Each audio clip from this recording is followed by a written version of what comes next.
So, without further ado, I'd like to introduce Judith Black.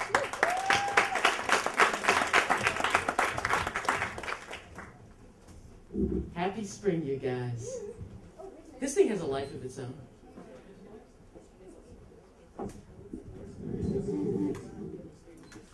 Thank you.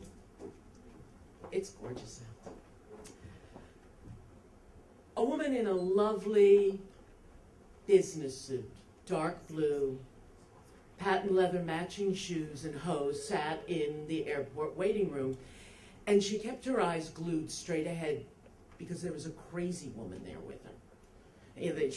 Crazy woman was doing jumping jacks and push-ups and was pacing like a mad animal. And the crazy woman thought, oh, this poor lady. So I went over to introduce myself. I said, I'm sorry. I'm not who you want to share this room with today. My son's coming home for the first time after 1.5 years in Iraq in active combat duty. And I'm like, I could bite a cat. And her face just softened.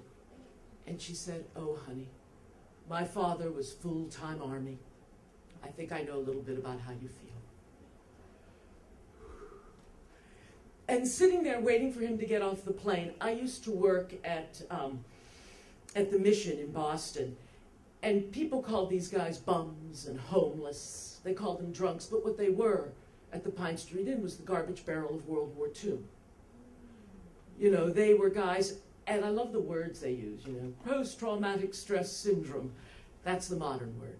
But every war has had its own word for someone who just saw too many people die. And my kid was coming back from 1.5 years of it. And I kept thinking, well, he was a combat engineer. He didn't have to shoot anybody. Oh, but he saw plenty. And after another 10 minutes of pacing, I could see people starting to come up the ramp. And I said, are you the plane from Bangor? And they were. And you know, when you want to just jump out of your skin and go up to the sky, it is so hard to stay in body. And I saw him down at the bottom of the ramp. I didn't scream because every single mother antenna was like, whoosh. And he was walking right in the center of himself. And his shoulders, as big as the state of Rhode Island, were strong on either side. He was a Marine, baby. And his eyes were still clear and straight. Kid! Kid! Ma!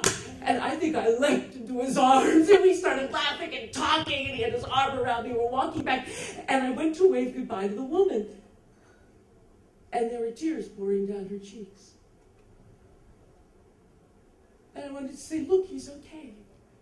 He's whole. He's fine. It's okay.